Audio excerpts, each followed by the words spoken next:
Satyabama Institute of Science and Technology, Chennai and Sriperumbudur.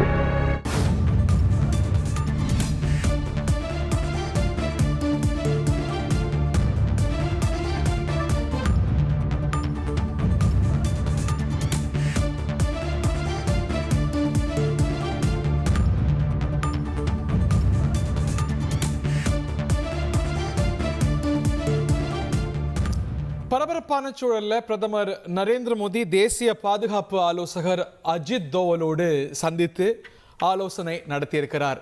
இன்னும் சற்று நேரத்தில் இந்திய இராணுவமும் இந்திய பாதுகாப்பு துறையும் இந்திய வெளிவிவகாரத்துறையும் நாட்டு மக்களுக்கு முக்கியமான அறிவிப்புகளை வெளியிட இருக்கிறது. இந்த நிலையில இந்த சந்திப்பு பற்றிய மேலும் விவரங்களோடு ரமேஷ் ஓட்டி. இந்தியா மற்றும் பாகிஸ்தான் இடையே போர் மேகம் கிட்டத்தட்ட சூழ்ந்துள்ள நிலையில் தேசிய பாதுகாப்பு ஆலோசகர் அஜித் தோவல் தற்போது பிரதமர் மோடியை சந்தித்து ஆலோசனை நடத்தி வருகிறார். நேற்று இரண்டாவது நாளாக பாகிஸ்தான் இந்தியாவினுடைய பல்வேறு இடங்களை குறிவைத்து ட்ரோன் தாக்குதலை நடத்தியது. அதற்கு இந்தியாவும் பதில் தாக்குதல் நடத்தி முறியடித்திருக்கிறது. இவை தவிர பாகிஸ்தானில் இருக்கக்கூடிய சில ராணுவ நிலைகளையும் இந்தியா குறிவைத்து அளித்திருக்கிறது.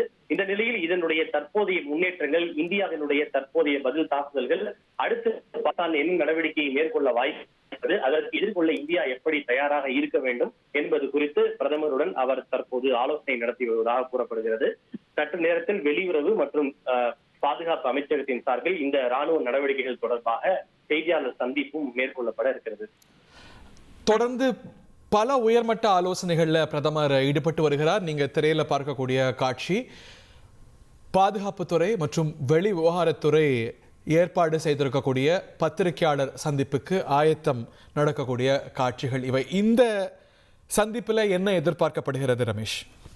அதாவது நேற்று இரவு பாகிஸ்தான் எந்தெந்த இடங்களில் தாக்குதல் நடத்தியது, இந்தியா அதனை எப்படி எதிர்கொண்டது, குறிப்பாக எத்தனை ட்ரோன்களை இந்தியாவின் மீது பாகிஸ்தான் ஏவியது, அதில் எத்தனை இந்தியா சுட்டு வீழ்த்தி இருக்கிறது, பொதுமக்கள் யாரேனும் காயமடைந்திருக்கிறார்களா, உயிரிழப்பு ஏற்பட்டிருக்கிறதா, அதே போல பாகிஸ்தானில் இருக்கக்கூடிய சில விமானப்படை தளங்கள் மற்றும் ராணுவ முகாம்கள் கூட இந்தியா தாக்குதல் நடத்தியதாக செய்திகள் வெளியாகி இருக்கிறது. அது இந்திய ராணுவத்தின் தரப்பில் இன்னும் அதிகாரப்பூர்வமாக உறுதி செய்யப்படவில்லை. அது குறித்த தகவல்கள் உள்ளிட்டவற்றை இந்தியாவின் சார்பில் வெளியிடப்படும் என எதிர்பார்க்கப்படுகின்றது. இது தவிர தற்போது நிலைமை நாளுக்கு நாள் இன்னும் தீவிரமடைந்து கொண்டே வருகிறது. எத்தகைய சூழ்நிலையில் வரக்கூடிய சூழ்நிலையை இந்தியா எப்படி அணுகப் போகிறது, போர் அறிவிக்கப்படுவதற்கான வாய்ப்புகள் இருக்கிறதா என்பது குறித்தெல்லாம் அவர் பேசுவதற்கான வாய்ப்புகளே அதிகம்.